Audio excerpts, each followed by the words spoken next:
그리고 해병특검 같은 경우에도 수사 외압을 왜 했냐, 왜 임성근 구하려고 그 난리를 쳤느냐 네. 하는 부분인데 그 부분이 해병특검에서도 그렇고 내란특검에서도 도대체 왜 내란을 일으켰냐 국민이 제일 궁금해하는 부분이었거든요. 네. 그 부분에 대해서 수사가 미진하다는 지적이 계속되어 왔었고 예, 국민들도 거기에 대해서 궁금해하는데 아마 이제 오늘 좀 있다가 내란특검이 직접 발표를 하면서 왜 도대체 내란을 일으켰는가에 네. 대한 궁금증이 좀 해소될 수 있을까 네, 기대가 좀 됩니다. 네, 조은석 특검이 입장했습니다. 브리핑 함께 보고 오시겠습니다. 네, 지금 발표하겠습니다.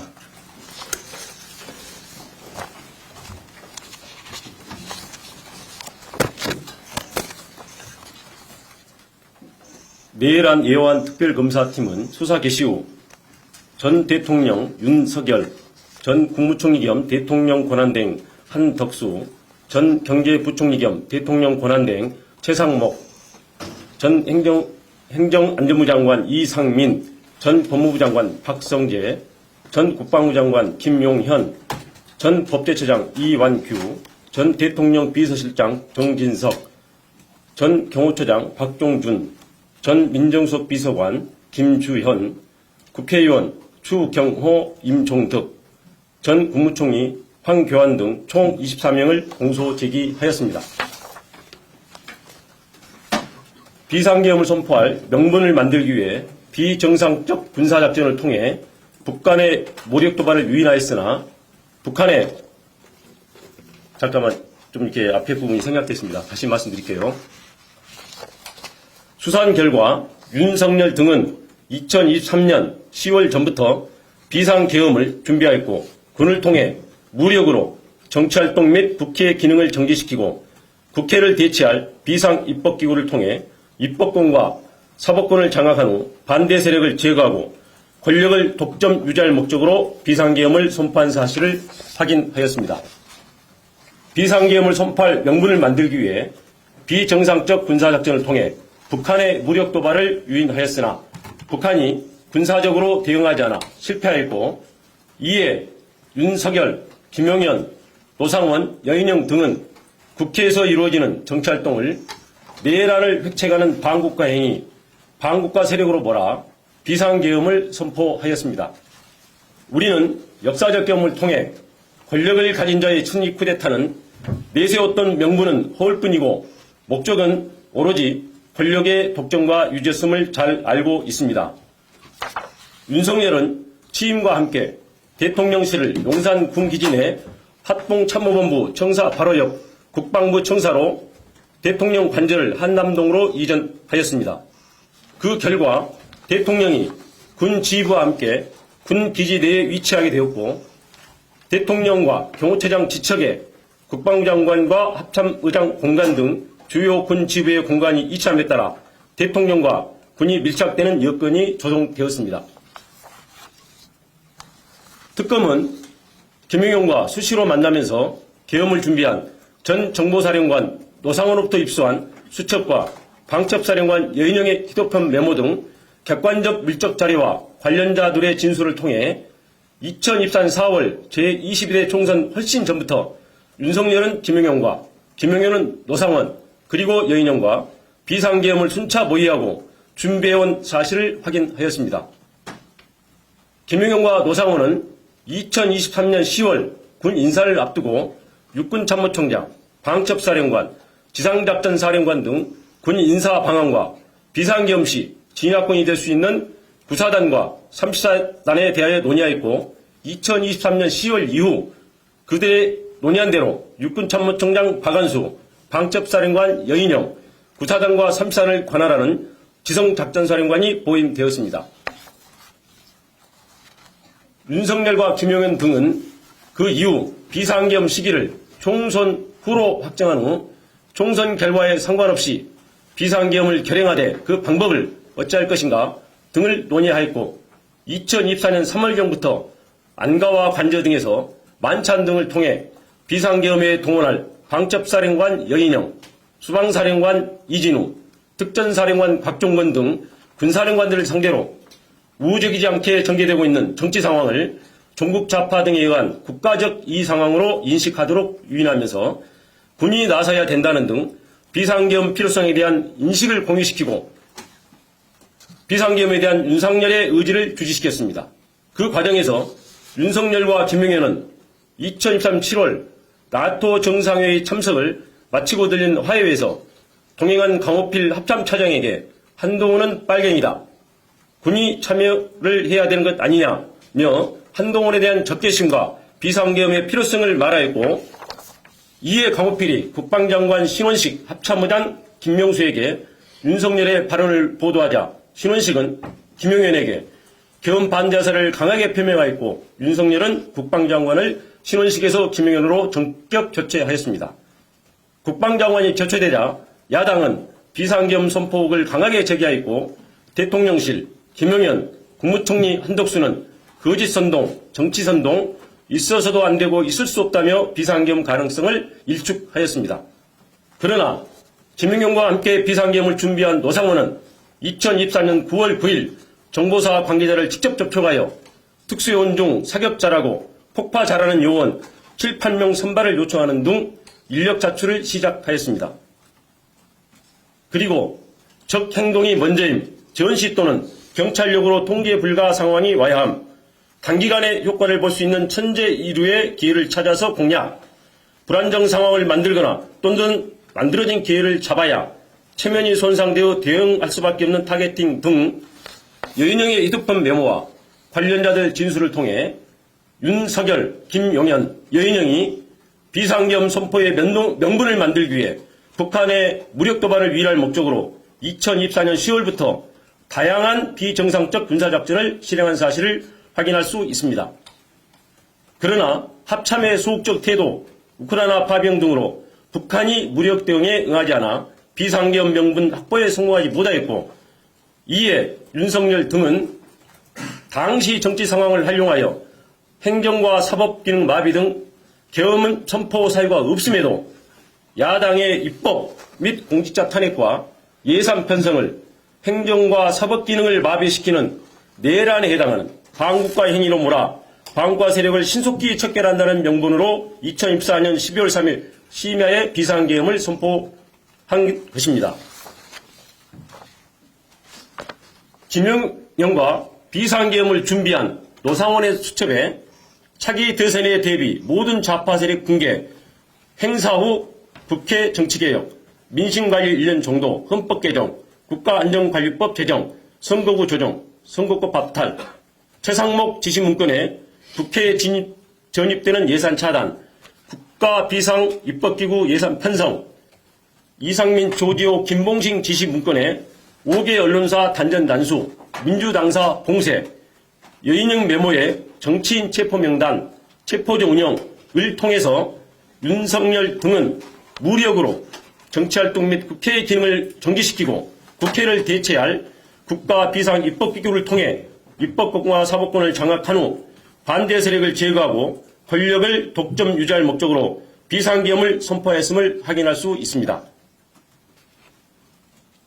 검찰총장 재직 시 집권당과 대립하다가 검찰총장직에서 물러나 2021년 6월 29일 대통령 출마 선언을 하면서 집권당을 거대 의석을 가지고 자유와 법치를 부정하는 세력으로 규정한 윤석열은 2022년 11월 25일 국민의힘 지도부와 하는 만찬 자리에서 비상대권이 있다, 총살당하는 한이 있더라도 싹 쓸어버리겠다 라며 정치적 반대 세력에 대한 적대감을 드러낸 사실이 있고, 2024년 7월 강호필 합참차장에게 자신이 법무부 장관으로 임명하였던 국민의힘 당대표 한동훈을 빨갱이다 라고 말하고, 2024년 10월 1일 군사령관들과의 만찬 자리에서는 한동훈을 잡아오라, 총으로 쏴 죽이겠다 라고 말하였으며 마음에 들지 않는 법관을 체포하려 하였습니다. 이러한 사실을 통해 윤석열이 신념에 따른 것이 아니라 자신을 거스르거나 반대하는 사람을 반국가 세력으로 몰아 비상계엄을 통해 제거하려 한 사실을 확인할 수 있습니다. 심지어 윤석열 등은 비상계엄과 국회 기능 정지의 명분을 만들기 위해 선관위에 무장 군인을 진입시키고 범죄 수사와 전혀 관련 없는 대북 작전을 수행하는 정보사 요원을 중심으로 수사단을 만들어 2024년 4월 총선 결과가 반대 세력에 의한 부정선거라고 조작하기 위해 그에 사용할 목적으로 사전에 야구방망이, 송곳, 망치 등 도기를 준비하기도 하였습니다. 우리 국민은 1980년 전두환 노태우 세력의 합수부가 권력 찬탈의 명분을 만들기 위해 반대 세력을 영장 없이 체포 감금하고 고문으로 사건을 조작한 역사를 생생히 기억하고 있습니다. 결국 윤석열은 2024년 4월 총선 전부터 비상계엄을 준비하고 북한의 무력 도발을 유인하여 비상계엄을 선포하려고 하였으나 실패하였고 군을 통해 무력으로 입법권과 사법권을 장악한 후 정책 반대 세력을 제거하고 권력을 독점 유지할 목적으로 2024년 12월 전후의 정치 상황을 국정마비로 내세워 비상계엄을 선포한 것입니다. 이상입니다.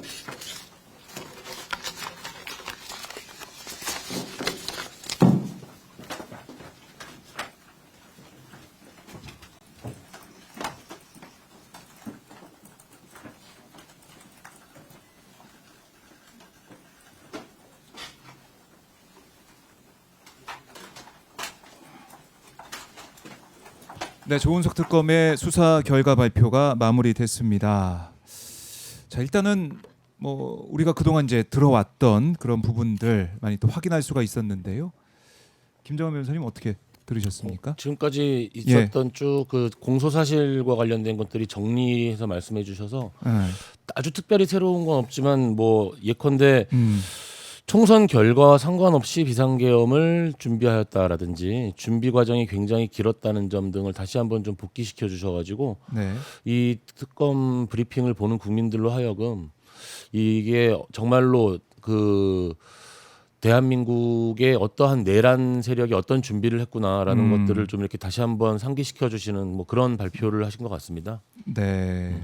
자, 김기현 변호사는 어떻게 보셨어요? 지금까지 나왔던 것이 윤석열이 계속 계엄의 자기 명분을 네. 뭐 국회를 반국가 세력으로 몰았고 국회가 계속 뭐 자기한테 반대하고 뭐 하는 국회의회 폭거 막 이런 걸 강조해 오지 않았습니까? 네. 근데 그런 것들이 윤석열 스스로도 보기에도 굉장히 논리가 빈약하고 정당성이 없었다는 것을 이번 발표를 통해서 알 수 있었던 것이 윤석열도 다 알아요. 처음부터 그 의회에서 뭘 정치적으로 반대를 하고 뭐 하는 것은 비상계엄의 명분이나 사유가 되지 못한다는 거 윤석열도 잘 알고 있었던 것 같습니다. 그래서 사실은 비상계엄의 진짜 이유가 될 수 있는 전시사변이에 준하는 사태를 만들기 위해서 작년 총선 훨씬 이전부터 네. 준비를 해왔다. 북한을 계속 도발시키면서 이걸 국지전으로 몰아가려고 그래 오다가 그것이 북한이 거기에 대해서 호응하지 않음으로써 실패하니까 궁여지책으로 그냥 자기에 대한 정치적 반대자나 국회를 반국가 세력으로 몰아서 비상계엄을 선포하게 된 것이라는 것을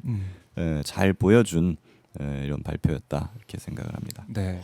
다시 한번 간담이 서늘해지네요. 전쟁을 그렇죠. 유도할, 그러니까 그 만약에 정말 그런 일이 일어났다면 수많은 사람의 목숨이 걸린 문제인데 어떤 자신의 어떤 권력 독점을 위해서 아까 그 조은석 특검님께서도 권력 독점이라는 표현을 쓰던데 그 도대체 저런 준비를 했다는 것 자체가 다시 한번 들어도 정말 간담이 서늘해지는 그런 사건입니다. 간담이 서늘해지는 그런 예. 사건이고 그러니까 뭐 싹 쓸어버리겠다 뭐 이런 얘기. 그러니까 예. 우리가 이제 보도를 통해서 봤지만은 다시 한번 리마인드가 되어오는 그런 상황. 또 1년. 중요한 얘기가 하나 네. 아까 용산으로 이제 대통령실을 옮기면서 군인들과의 어떤 접점이 점점 많아지면서 그렇죠. 어떤 그런 여건이 조성됐다라는 그 표현을 쓰셨는데 네. 그것도 굉장히 중요한 부분이죠. 그 대통령실 옮길 때 사실은 멀쩡히 잘 있는 청와대를 놔두고 가는 거에 대해서 굉장히 많은 사람들이 의아해했었는데 그게 결국에는 어떤 국방부가 위치한 건물로 들어가면서 군인들과의 교류가 강화되는 어떤 측면이 생긴 것이고 네. 그런 부정적인 역할로 이제 드러났다는 것에 대해서 용산 이전이라는 것이 얼마나 터무니없는 결정이었는지에 대해서도 또 다시 한번 생각해 보게 됩니다. 그러니까 2023년 10월 이전 계엄 준비를 했고 권력 독점 뭐 또 유지 목적의 네. 그런 내란이었다라고 얘기를 하고 있습니다. 그리고 이제 조은석 특검 강조한 내용 중에서 우리 네. 국민들은 전두환 노태우 일당들의 과거 비상계엄 쿠데타 당시에 아하. 합수부를 동원해 가지고 뭐 고문을 자행해 가지고 이제 허위 진술을 받아내고 사건들을 조작했던 네. 그런 경험을 생생하게 국민들이 가지고 있다. 그런 상황에서 윤석열 또한 이 부정선거를 조작해낼 목적으로 뭐 야구방망이라든가 막 이런 정보사 군인들을 동원해 가지고 네. 지난 총선이 부정선거였다는 것을 조작해내기 위해 많은 노력을 기울였다라는 것에서 이제 역사는 이렇게 반복이 되는구나라는 네. 걸 좀 많이 느낄 수 있었고요. 그리고 이제 부정선거라는 것이 그냥 굉장히 허무맹랑한 것인데 사실 고문을 통해 가지고 뭐 허위 자백을 받아버리고 그냥 그렇게 발표를 해버리면 그 네. 계엄이 성공했다면 그냥 꼼짝없이 상당수의 국민들이 그런 일이 있었구나라고 믿을 수도 밖에도 없는 상황으로 우리가 갔겠다.